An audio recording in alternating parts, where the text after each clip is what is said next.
Welcome to the deep dive. Today, we're taking a closer look at equine protozoal myeloencephalitis, thankfully known just as EPM.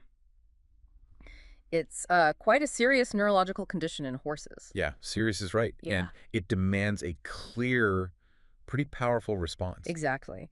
And our deep dive today, it's based on this detailed informational piece we found. It lays out a specific, quite aggressive treatment protocol. Designed to really tackle EPM head on. Yeah, What's compelling about this source, I think, is its emphasis on being proactive.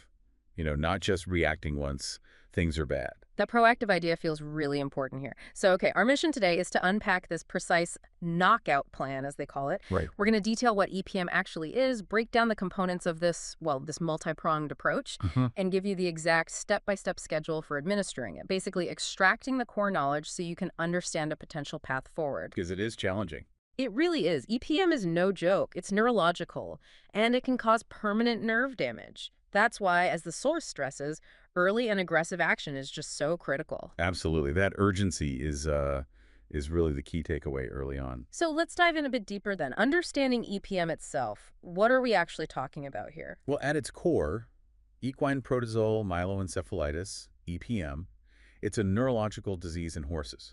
Simple as that, definition-wise. Okay. And caused by? It's caused by a protozoa, a tiny, microscopic, single-celled organism. And this little thing infiltrates the central nervous system. Exactly. And that's where the real problem lies. Once it gets established in there, well, that's when it can lead to permanent nerve damage. Right. Which brings us back to that urgency you mentioned. It does. And it raises the question, what's the critical approach then? Yeah. The source really emphasizes that the key is to, and I'm quoting here, hit it early and hit it hard. Hit it early, hit it hard. Yeah, to prevent that irreversible damage. Yeah. This whole aggressive approach, it's designed to just deny the parasite any chance to dig in further, basically, to stop it in its tracks. That makes a lot of sense. That strong emphasis on early intervention, it really stands out. But, I wonder, for someone whose horse might just be showing subtle signs, what are some common reasons, maybe misconceptions, that stop owners from hitting it early and hard? What makes them hesitate? That's a really good question. I think often owners might mistake those early, maybe vague EPM symptoms for something else entirely. Like what? Oh, maybe a slight lameness, or the horse is just having an off day, or seems a bit clumsy. Things that could be anything. Right. Easily dismissed. Exactly. The misconception is often that it'll just resolve on its own, or maybe they think they have time, wait for more obvious signs like stumbling or serious weakness. But the source says that's the wrong move. Absolutely. It makes it clear. Every moment counts. Any delay just gives that protozoa more time to cause more damage, Right. Potentially irreversible damage to the nervous system. Okay. So, urgency established. Let's get into the core of this proactive strategy then, the knockout bundle. Right. The concept sounds pretty smart, combining 3 different antiprotozoal medications used in rotation. It is clever. It's not just throwing one thing at it. It's a coordinated strategic attack, like you said. So what are the components? The core components in this specific bundle are Toltrazuril 5%, then Ponazuril 10%, and finally Diclazuril 5%. Okay, 3 different drugs. Why the rotation, though? What makes that powerful? Well, what's really effective here is the synergy. These medications, they each attack the protozoa through different mechanisms, maybe hit different stages of its life cycle. Ah, I see. So one might disrupt metabolism, another the cell structure. Something like that, yeah. The point is, this multi-pronged attack makes it much, much harder for the protozoa to develop resistance. Which can be a big problem with treatments, right? A major hurdle in some EPM treatments, absolutely. This rotation aims to overcome that. Okay, very interesting. All right, let's get practical.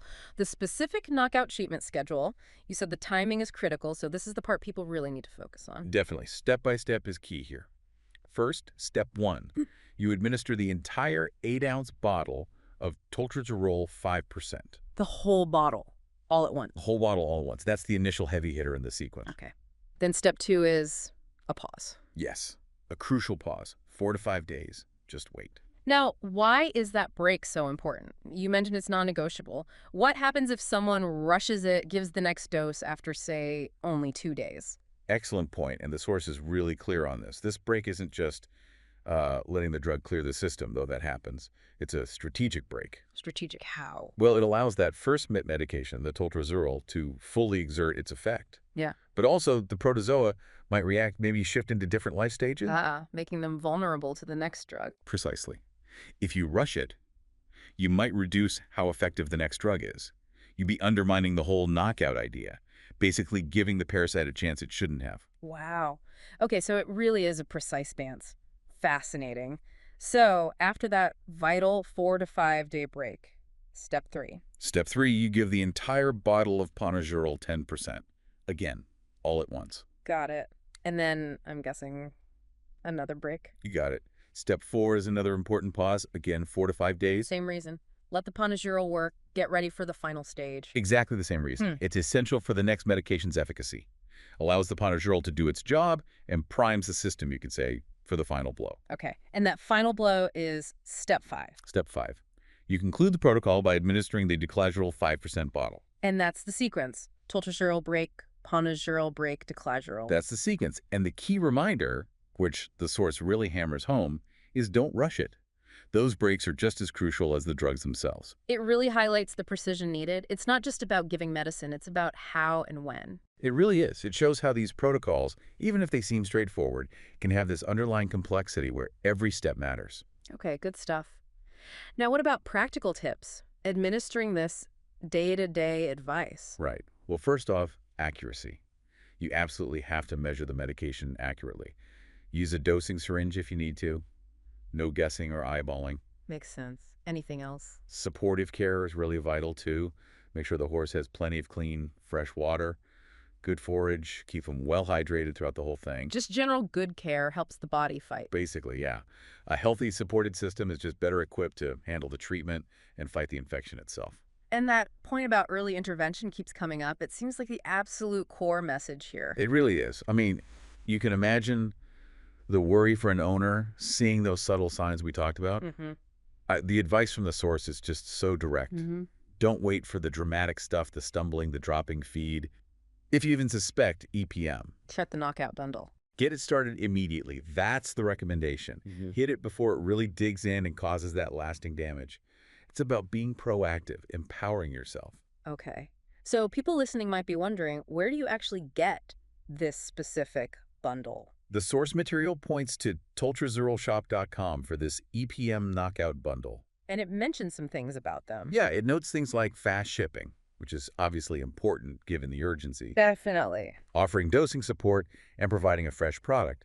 Basically prioritizing getting you what you need quickly and reliably. And that support aspect sounds useful too. It says their team is available. Via call or email to help with dosing questions, even if it's your first time dealing with this. That kind of backup, that hands-on help, could make a huge difference for someone feeling overwhelmed. Absolutely. It's all about enabling you to take effective action when you're facing something serious like EPM. Okay, so let's wrap this up. What's the big picture here for you, the listener? Well, I think this deep dive really shows that EPM, yeah, it's serious, no doubt. But it's considered beatable. Exactly. Especially when you approach it with a clear, fast, and targeted plan, like this knockout protocol we've unpacked. Yeah. It's about being prepared and acting decisively. Yeah. And this whole discussion, this precise multi-stage treatment plan, it kind of raises a broader question, doesn't it? How so? Well, just thinking about animal health in general. Yeah. How much more effective could we be if we always had not just a diagnosis, but a really precise, actionable strategy ready to go immediately? Ah, I see what you mean. Moving beyond just identifying the problem to having the solution steps clearly laid out from the start. Exactly. Think about the impact of that kind of proactive, informed intervention. Not just treating something after it's happened, but maybe preventing serious issues, keeping our animals truly healthy, truly on top of their game, like the source says. It's a powerful thought. Yeah. Shifting the focus to proactive strategies and precise plans, not just reactions. Definitely something to consider in all aspects of animal care.